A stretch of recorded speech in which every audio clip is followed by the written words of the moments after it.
दोस्तों नमस्कार। सुहाना सफर रेडियो के संग इस प्रोग्राम में आप सभी का बहुत बहुत स्वागत है। इस प्रोग्राम में हम जब भी आपसे मिलते हैं किसी न किसी ऐसे मेहमान से हमारी बातचीत होती है। उस बातचीत में हम बहुत कुछ जानने की कोशिश करते हैं।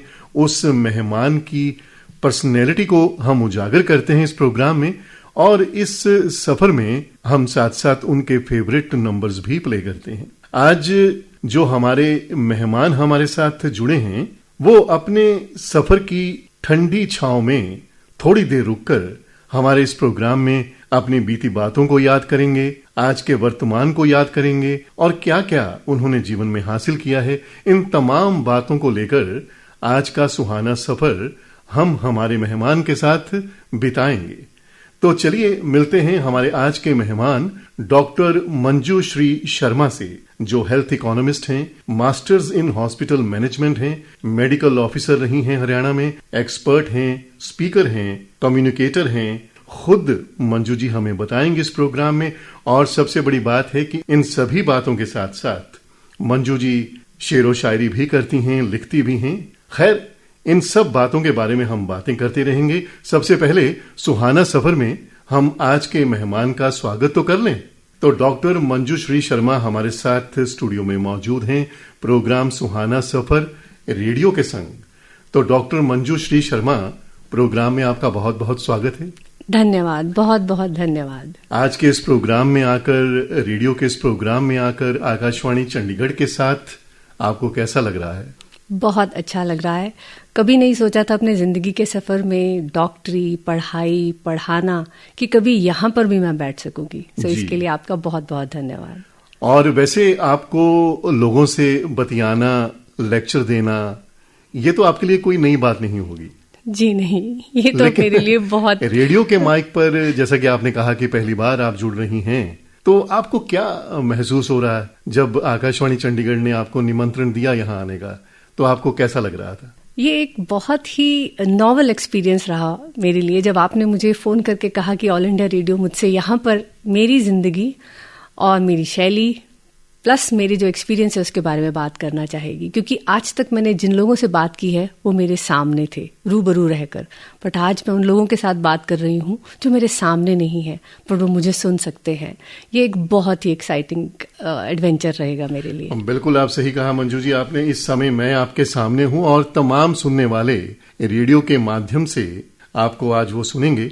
जैसा कि मैंने आपके प्रोफाइल पर नजर दौड़ाई, इतनी सारी विधाएं, इतना सब कुछ आपने किया हुआ है। मेडिकल साइंस है, डॉक्टर हैं आप, इसके साथ साथ आपने रिसर्च भी की हुई है और फिर आप शेरो शायरी भी करती हैं और घर को भी संभालती होंगी, जाहिर सी बात है। तो इतनी सारी चीजें इकट्ठी, ये कब आपको समय मिलता रहा? बड़ा ही दिलचस्प सवाल है, पर मेरा एक बहुत ही सिंपल जवाब है। मैंने अपनी जिंदगी के हर मोड़ पे जो कुछ भी मुझे जिंदगी ने दिया उसमें से सबसे ज्यादा मैं क्या निकाल सकती हूँ और उससे मैं खुश रहना जानती हूँ। डॉक्टर बनी क्योंकि पिताजी चाहते थे, इंजीनियर बनना चाहती थी लेकिन उन्होंने कहा डॉक्टर बनो, तो उनकी चाहत को पूरा रूप दिया, बहुत ही सीरियसली पढ़ाई की। फिर डॉक्टरी के बाद शादी हो गई तो पति मूव कर गए हैदराबाद, तो वहां जाकर मैनेजमेंट पढ़ ली। जब मैनेजमेंट खत्म की तो हस्बैंड फिर वापस आ गए, तो यहाँ आकर फिर मैनेजमेंट पोजीशंस लेनी शुरू कर दी। तब तक बच्चे बड़े हो गए, अब बच्चों को भी समय देना है, परिवार को समय देना है, इन लॉ साथ में है, तो फिर सोचा क्यों ना एजुकेशन में चले जाएं। जब एजुकेशन में आए तो एक बहुत बड़ा बदलाव देखा, मैं एक एक्सपर्ट से एक स्टूडेंट बन गई। और जब आप सोच अच्छी रखें तो आपको रास्ता हमेशा उत्तीर्ण ही मिलता है। तो डॉक्टर मंजू ये बताइए, आपने कहा कि उनकी चाहत थी तो मैंने ऐसा कर लिया, फिर उनकी चाहत हुई तो मैंने ऐसा कर लिया, लेकिन फिर इस बीच में आपकी चाहत क्या थी? आपकी अपनी चाहत भी तो होगी ना? ये सवाल मेरे बच्चों ने भी मुझसे कुछ दिन पहले पूछा कि माँ आप क्या करना चाहती थी पहले अब? तो मेरा आंसर बहुत ही सरल है, मैं हमेशा खुश रहना चाहती थी। और मेरा तरीका है, जब आप दूसरों को खुशी दे पाओ उसमें जो खुशी मिलती है उसका कोई भी सेकंड नहीं है। तो चाहे उसके लिए फिर इकोनॉमिस्ट बनना हो, डॉक्टर बनना हो, मतलब दूसरों की खुशी के लिए आप इतने इतने बड़े काम कर गई। नहीं, देखिए इसमें एक ट्विस्ट है, किया दूसरों की खुशी के लिए लेकिन खुशी अल्टीमेटली मुझे ही मिली। जी, यानी जब हम दूसरों के लिए कुछ करते हैं तो खुद उसमें हमें बहुत खुशी मिलती है। भगवान कहता है आप एक कदम दूसरों के लिए बढ़ाइए, मैं आपको खुद गले लगाऊंगा। वाह, मैं बहुत इस अच्छी बात है, फिलॉसफी बहुत पे अच्छी बिलीव सोच है आपकी। Thank you. और जहाँ सोच होती है वहाँ रास्ता होता है, और जहाँ रास्ता होता है वहाँ मंजिल मिल जाती है, खुद ब खुद मिल जाती तो है। क्या आज आपको अपनी मंजिल मिल गई है? मुझे ऐसे लगता है कि हम गलत सोच रखते हैं।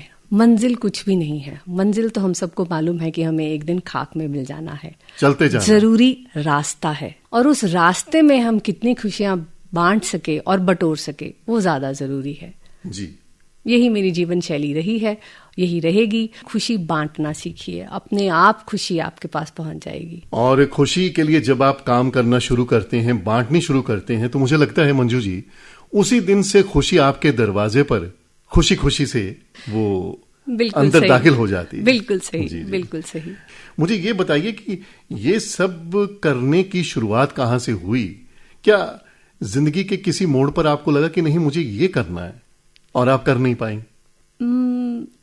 दिलचस्प सवाल, और लेकिन इसका जो उत्तर है वो थोड़ा सिंपल नहीं है। बात यह है कि डॉक्टरी करी तो पिताजी के कहने पे, लेकिन जब डॉक्टरी में घुसे तो वह लगा कि ये ही सबसे नोबल प्रोफेशन है। सबसे ज्यादा इम्पैक्ट लाइफ का आप तभी बना पाएंगे जब आप एक डॉक्टर बनते हैं।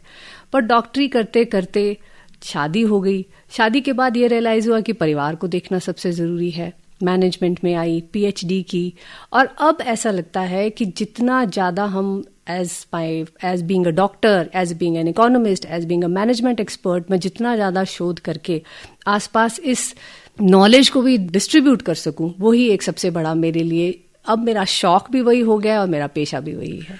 तो डॉक्टर मंजू, आपकी बातों में से एक बात निकली कि फिर मेरी शादी हो गई। ये शादी हो गई, कितना आसान काम तो है नहीं, बहुत मुश्किल काम था। और देखिए आपने इतना कुछ पढ़ा है, देखा है, दुनिया को जाना है, तो कहीं ना कहीं आपके भी किंतु परंतु तो होंगे ना लाइफ में। रहे तो सही, लेकिन इधर भी शायद भगवान ने मेरा बहुत साथ दिया। हम आज से एक्चुअली ये जानना चाहते हैं आज इस प्रोग्राम में कि इस सफर में ये सुहाना मोड़ कब आया जब आपको अपना साथी मिला? मोड़ तो बहुत जल्दी आ गया था, लेकिन वो मोड़ दिखाई नहीं दिया बहुत देर तक। मेरे पति हृदय रोग विशेषज्ञ हैं और हम दोनों ने एमबीबीएस इकट्ठे किया है गवर्नमेंट मेडिकल कॉलेज पटियाला से। वो बहुत अच्छे सिंगर हैं, तो सबसे पहले मैंने उनको नोटिस ही तब किया जब उन्होंने एक बहुत खूबसूरत गाना एक फंक्शन पे गाया। वाह! गाना था ओ हंसनी। वाह! और पता नहीं क्यों लगा कि उस हंस की हंसनी कहीं मैं तो नहीं। अरे अरे, कमाल है, कमाल है, कमाल। पर इस बात का ना तो उस हंस को पता था और ना इस हंसनी को पता था। फिर हम पढ़ते गए, वो भी पढ़ते गए, और यकीन मानिए हमारे क्लास फेलोज ने मिलकर हमारी शादी करवा दी। अच्छा, मतलब वहां जो आपके क्लासमेट्स थे उन्हें ये लगा कि ये जोड़ी है। और हमारे माँ बाप को भी हम दोनों बहुत पसंद थे, बहुत बार उन्होंने देखा भी था। तो बस इसको ये भी कहा जा सकता है कि एक अरेंज्ड लव मैरिज है, बट कहे तो हमने अपने माँ बाप की मर्जी से ही शादी की, पर इसमें भगवान ने हमारा बहुत साथ दिया। मतलब अपने प्यार में बड़ों का आशीर्वाद लेना आप नहीं भूले? नहीं भूले, इनफैक्ट बड़ों ने ही शादी कराई। जी जी जी। तो अभी आपने जैसा कहा कि आप उनसे मिले, ये बताइए कि क्या ये जो प्यार था ये पहली नजर में था? नहीं, पहली नजर में तो नहीं कह सकते, क्योंकि मेरे पति बहुत इस मामले में बड़ा सबको हंसाते हैं कि मेडिकल कॉलेज में मैंने एक बात तो जान ली थी कि पढ़ाई के साथ इश्क की कोई जगह नहीं। पर मेरा मानना तो ये है कि इश्क कब स्टार्ट होता है, कब परिपूर्ण रूप लेता है, वो किसी को नहीं पता। ये पहली नजर में नहीं था, लेकिन धीरे धीरे ये जो है परवान चढ़ा। और हमें बहुत खुशी है कि आपके चेहरे पर खुशी देखकर हम ये कह सकते हैं कि वाकई जो आपको जीवन साथी मिला है वो वाकई बहुत प्यारा है। जी, इसमें कोई शक नहीं। इतनी बातें हमने उनके बारे में की हैं, तो उनका नाम बता दीजिए। मेरे पति, जैसे कि मैंने बताया, हृदय रोग विशेषज्ञ हैं, डॉक्टर अनुराग शर्मा, और he is a thorough gentleman from his heart and from his actions also. बस एक शिकायत मुझे उनसे अक्सर रहती है, वो हमें समय नहीं देते। वो जिस प्रोफेशन में हैं, मुझे लगता है कि वहाँ अपने मरीजों के लिए, लोगों के लिए, समाज के लिए उन्हें इतना समय देना पड़ता है कि उन्हें लगता है कि कोई ना, मंजू को मैं मना ही लूंगा। इस मामले में उनको महारत है। तो वो आपको मना लेते हैं वैसे? मना तो लेते हैं, बट अक्सर मैं ही उनके लिए, जब वो हमें समय नहीं देते, हमारा फ़ोन नहीं उठाते, तो मैं अपनी एक हॉबी बन गई है, अब मेरी शादी के बाद ही इनफैक्ट बनी है, कि मैं कुछ ना कुछ शायरी लिख के उनको मैसेज या व्हाट्सएप, जब व्हाट्सएप नहीं हुआ करता था तो मैं उनके लिए कागज़ पे लिख कर उनके मेज पे रख दिया करती थी कि ये शायरी आपके लिए लिखी है। कि जब जनाब फाइल खोलेंगे तो वो पढ़ लेंगे। मेरी भी पर्ची लगी होगी। बिल्कुल बिल्कुल बिल्कुल। तो अक्सर ऐसा होता है कि वो आपसे बात जब नहीं कर पाते तो जो आप शायरी से उन्हें समझाती हैं, कहती हैं, या आप जो लिख कर देती हैं नोट, वो उस पर नजर डालते हैं? अगर बात नहीं कर पाए फोन पर, जिंदगी में पीछे मुड़ के देखूं तो लगता तो यही है कि मेरी हर शायरी का असर बहुत ही प्यारा ही रहा है। जी जी जी जी, बहुत अच्छी बात है। तो किस तरह से आप उन्हें अपना संदेश पहुंचाती हैं, ये हम जानने के इच्छुक रहेंगे। तो मुझे लगता है कि आपकी ये बात सुनकर शायद किसी और को भी बिल्कुल बिल्कुल एक रास्ता मिले। मैं ये अगर अपनी सिर्फ एक छोटी सी शायरी पढ़ के भी सुनाना चाहूंगी, और ये मैं I want to dedicate it to all those worthy women who are happy that their husbands are doing good job, specially जो डॉक्टर हस्बैंड्स हैं उनकी वाइफ्स हैं, जो आर्मी मैन हैं उनकी वाइफ्स हैं, जो पुलिस मैन हैं उनकी वाइफ्स हैं, जिनके पति उनको समय नहीं दे पाते। तो मैं उन सबसे कहूंगी कि ये शायरी इस्तेमाल करके देखिए, बहुत अच्छा असर होगा। ये हमारा पुराना नुक्ता है। ये पुराना नुक्ता है, शायद आपके लिए भी काम आ जाए। तो एक दो शायरी मैं आपको पढ़ के सुनाती हूँ। ये एक दिन डॉक्टर अनुराग ने बोला कि क्या है यार, मुझे समझ नहीं आ रहा तुम क्या कहना चाहती हो। तो मैंने उनको ये शायरी लिख के दी। ये इश्क भी न जाने कितने इम्तिहान लेता है दीवानों और परवानों के, कभी दुआओं के दस्तूर से तो कभी खूबसूरती के सरूर से, कभी धड़कनों की आहट से तो कभी मिलन की चाहत से। पर यकीन मानिए इश्क तो बस एक शम्मा है, जिसमें जो जल गया वो परवाना और जो बच गया वो दीवाना। और मुझे लगता है कि अनुराग जी जब इसे देखते होंगे, जब उन्होंने इस चीज को पढ़ा होगा, उसने कहा छोड़ो यार, आज तो मैं बात कर ही लेता हूँ। याद तो नहीं पूरी तरह से, पर शायद कुछ ऐसा ही हुआ होगा। और इतना अच्छा आपने उनके लिए लिखा है, तो वाकई अगर कहते हैं कि संबंधों में इस तरह का माधुर्य हो, प्यार हो, मिठास हो, तो जिंदगी जो है, जिंदगी आगे इसी तरह से बढ़ती रहती है। अच्छा, आपने बताया जैसे वो गाते भी बहुत अच्छा हैं, कौन से नंबर्स उनको पसंद है ज्यादा? ज्यादातर जितना मैंने देखा है वो किशोर कुमार के गाने बहुत खूबसूरती से गाते हैं, और उनका मेरे लिए मुझे सबसे प्यारा गाना उनका लगता है, जो इनफैक्ट उन्होंने हमारी जब मंगनी हुई थी तो पीजीआई में एक फंक्शन था जो उन्होंने अप्रैल स्प्रिंग फेस्ट में गाया था, दिलबर मेरे कब तक मुझे ऐसे ही तड़पाओगे। तो वो तो तब तक आपने हाँ नहीं की थी? कर दी थी। अच्छा। पर फिर भी ये मेरा को गाना बहुत ही खूबसूरत लगता है। तो चलिए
ये कार्यक्रम इस समय विविध भारती चंडीगढ़ से आप सुन रहे हैं और इस प्रोग्राम में हमारे साथ हैं आज डॉक्टर मंजुश्री शर्मा।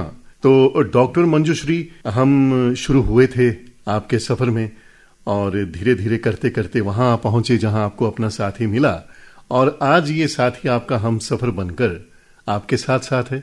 और जिस तरह से आप अपनी दिनचर्या को अपने एक अलग अंदाज से, अनूठे अंदाज से निभाती हैं, तो ये जानकर बहुत अच्छा लगा। एक नई ताजगी, मतलब एक नया आनंद जो है हमेशा आपको अपने संबंधों में मिलता होगा। आपकी बातें सुनने के बाद हमें ये लगता है। जी बिल्कुल जी।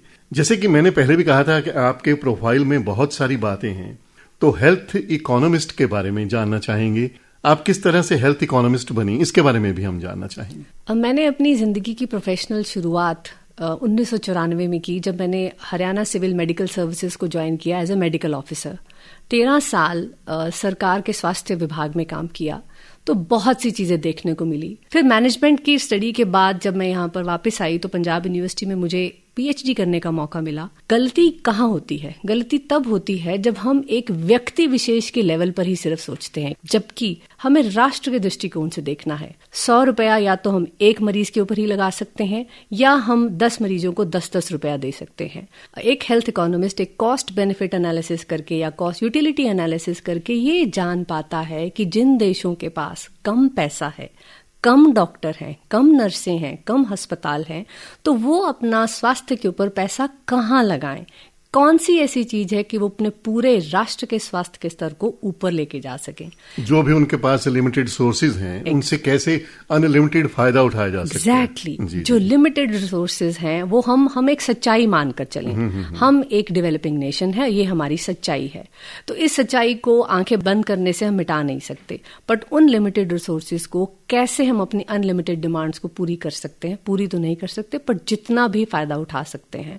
तो हेल्थ इकोनॉमिक्स में इसी वजह से मेरी जो शोध है, जो मेरी पीएचडी की रिसर्च है, वो भी यही थी कि जो हृदय रोग के मरीज हैं उनके ऐसे कौन से रिस्क फैक्टर्स हैं जिनसे सबसे ज्यादा हृदय रोग के लिए जिम्मेदार हैं, और हम ऐसा क्या करें कि हम पूरे राष्ट्र के लेवल पे इस हृदय रोग का इंसिडेंस को कम कर सकें। तो इसमें आपने रिसर्च की है अलग से? जी हाँ, मेरी पीएचडी वाज टू स्टडी कि ऐसे कौन से दिल की बीमारियां क्यों होती हैं और हमारे तो भारत देश रिसर्च का सब्जेक्ट क्या रहा पर्टिकुलरली मेरा सब्जेक्ट था impact of socio economic indicators on risk profile of heart disease. That is कि क्या हमारा जो रहन सहन है, जिस समाज में हम रहते हैं, जैसे हम खाते हैं, जैसे हम पीते हैं, जैसे हम सोते हैं, क्या इन सब फैक्टर्स का इफेक्ट पड़ता है हार्ट डिजीज पे, और दूसरा किसका कितना इफेक्ट पड़ता है, क्या ऐसा फैक्टर है जो सबसे ज्यादा जरूरी है। तो क्या निष्कर्ष निकला आपकी रिसर्च का और कितने लोगों पर आपने किया?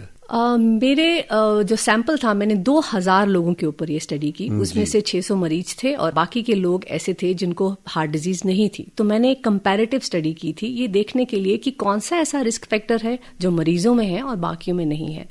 और कुछ तो ऐसे फैक्टर्स आए जो आजकल हम सबको पता है कि हाँ जी, डायबिटीज की बीमारी बढ़ रही है, हाइपरटेंशन की बीमारी बढ़ रही है, मोटापा बढ़ रहा है, पर हम में से बहुत कम लोग ऐसे हैं जो ये जानना चाहते हैं कि ऐसा क्यों हो रहा है। तो मैं तो बिल्कुल ठीक ठाक था, मुझे क्या हुआ, ऐसा है ना? बिल्कुल, सबको यही लगता है कि ऐसा तो नहीं है, मेरे को ऐसे क्यों हो सकता है। लेकिन शोध से ये पता चला कि बहुत से ऐसे मरीज हैं जिनका जो लगता है बीएमआई बिल्कुल ठीक था, सिगरेट भी नहीं पीते, फिर भी हार्ट अटैक हुआ। तो ऐसे कौन से फैक्टर्स थे? स्ट्रेस एक बहुत बड़ा फैक्टर बन के निकला। टेंशन, नींद ठीक से ना आना एक बहुत इंपॉर्टेंट फैक्टर निकला। मोटापा, और ज्यादातर हम सोचते हैं हमारा वजन तो ठीक है तो मैं मोटापा नहीं है मुझे, लेकिन आपकी कमर और कुल्हे का अनुपात क्या है, आपकी वेस्ट हिप रेशियो क्या है, ये बहुत इंपॉर्टेंट फैक्टर निकला मेरी शोध से।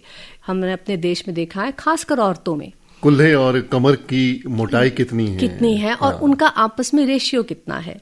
तो दो सवाल मैं आपको बीच में रोक रहा हूँ। नींद कितनी लेनी चाहिए?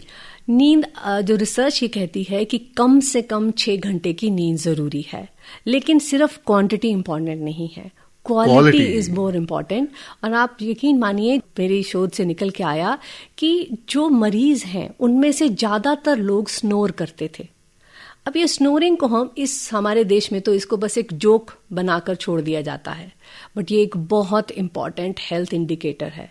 जो लोग स्नोर करते हैं उन लोगों में हार्ट डिजीज होने के चांसेस ज्यादा होते हैं। मतलब अच्छी नींद के लिए और हार्ट डिजीज से बचने के लिए हमें स्नोरिंग का सबसे पहले इलाज करना चाहिए। और जो ज्यादातर ऐसा, जैसे मेरी भी सोच यही है कि हमारे देश में तो इसका बस एक मजाक उड़ा दिया और बात खत्म हो गई कि ये तो जी खराटे लेते हैं, सोने नहीं देते। ऐसा नहीं है।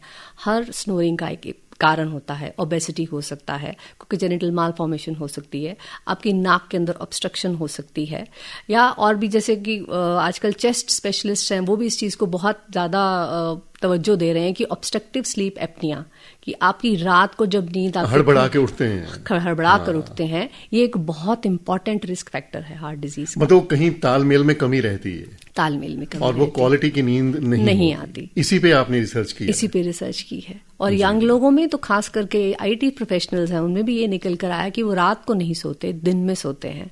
तो ये रात को सोना बहुत जरूरी है। जो नेचर ने कहा, यंग जनरेशन में तो ये आदत है कि वो रात को पढ़ना प्रेफर करते हैं। बिल्कुल सही कहा। जब आप रात को नहीं सोते, नेचर रात को अंधेरा इसीलिए करता है कि आप सो जाएं, क्योंकि आपके हार्मोन सिक्रीट होने हैं, मेलाटोनिन सिक्रीट होना है।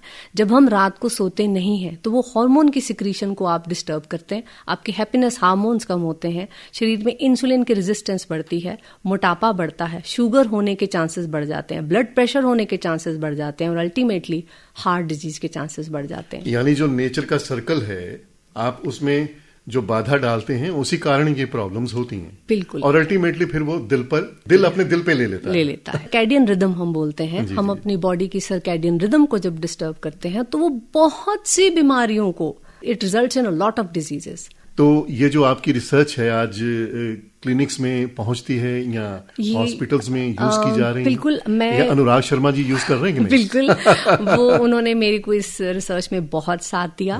और इनफैक्ट मेरी इस रिसर्च से हमने एक रिस्क फैक्टर एनालिसिस करने के बाद एक रिस्क इक्वेशन बनाई है, रिस्क स्कोर बनाया है, और बहुत जल्द एक अच्छे जर्नल में ये छप जाएगा कि कैसे रिस्क स्कोर, जैसे कि अगर आप मुझे अपनी उम्र बताएंगे, आप स्मोकिंग करते हैं नहीं, फिजिकल एक्टिविटी देखूंगी मैं, आपको डायबिटीज है या नहीं, ब्लड प्रेशर है या नहीं, और ये रिस्क फैक्टर जो स्कोर है वो इंडियंस के लिए है। ये एक बहुत इंपॉर्टेंट चीज है, क्योंकि स्कोरिंग डेवलप्ड वर्ल्ड्स के लिए है, बट हमारे देश के लिए ऐसा कोई स्कोर नहीं बना है।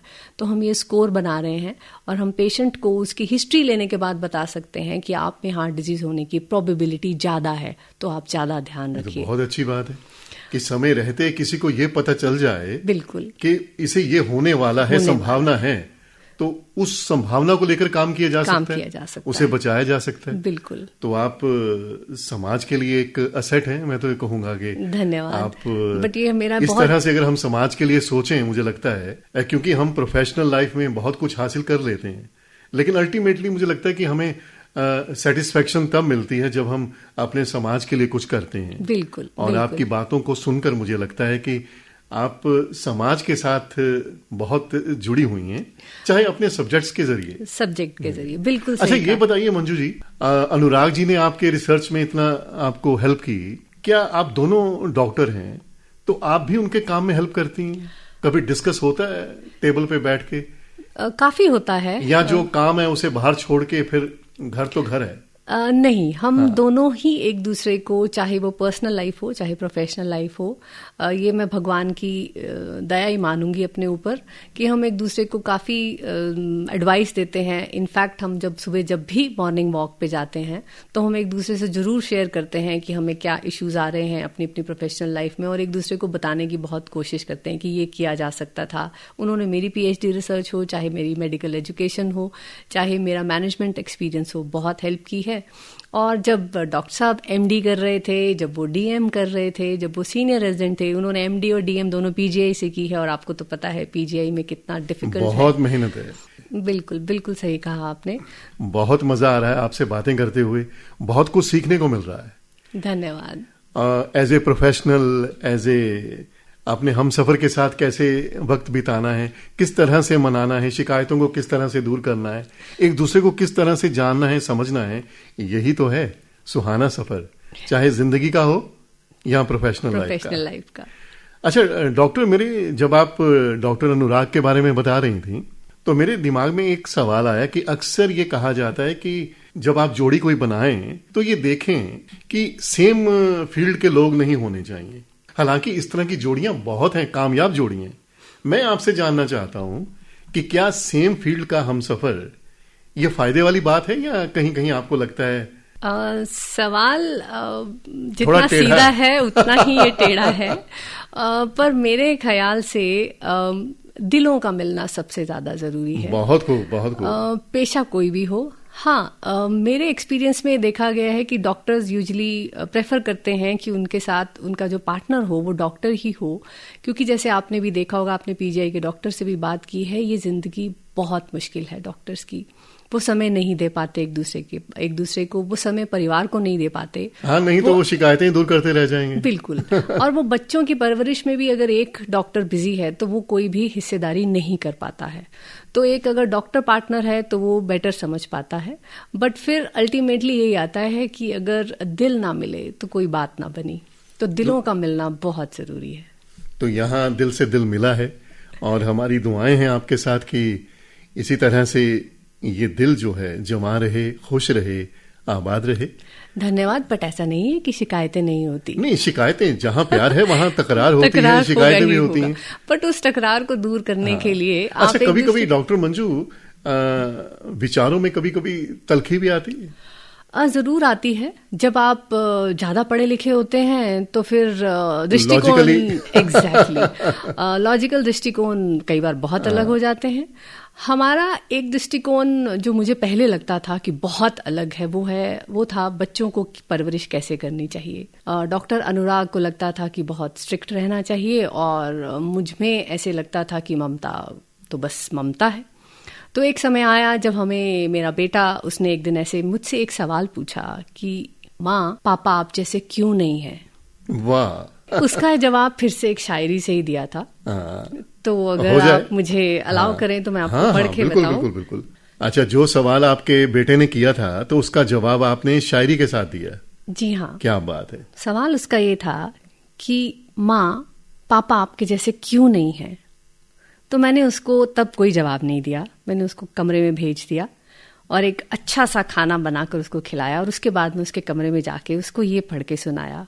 जिंदगी में जैसे प्यार का प्रवाह और असलियत का एहसास जरूरी होता है, वैसे ही माँ का स्पर्श और पिता का साया जरूरी होता है। माँ चांदनी की ठंडक और पिता सूर्य के तेज सा होता है। माँ पंख देती है, पिता उड़ना सिखाता है। तुम कुछ बन जाओ, ये दोनों का सपना होता है। बस माँ शहद और पिता नीम सा होता है। वाह वाह वाह। माँ शहद और पिता नीम सा होता है। तभी जिंदगी का बैलेंस बना रहता है। तभी जिंदगी का बैलेंस बना रहता है। अच्छा, इसके बाद आपके बेटे के पास कोई सवाल था? सच में आप यकीन मानिए, मेरे बेटे ने, और मैंने अपने पति को भी यही लिख के भेजा, दोनों को पढ़ने को कहा। और ना ही मैं इस चीज का क्रेडिट लेना चाहूंगी, पर मुझे ऐसे लगता है कि इस चीज का दोनों पे ही बहुत गहरा असर हुआ। मेरे बेटे को लगा कि शहद और नीम दोनों ही दवा हैं, बट दवा दोनों अलग अलग तरह से असर कर रही है। शहद मीठी और नीम कड़वा, लेकिन है तो दोनों दवा। और जिंदगी में जो एक तालमेल के लिए नीम और शहद दोनों बैलेंस में रहें तो जिंदगी में सम बना रहता है। और मुझे लगता है जिस तरह से आप लिखती हैं, हर बात का जवाब जो है आपकी शायरी होती है, तो मुझे लगता है कि डॉक्टर अनुराग और उनके बच्चों ने आपस में ये डिसाइड कर लिया है कि भाई अपनी माँ की बात मान लिया करो।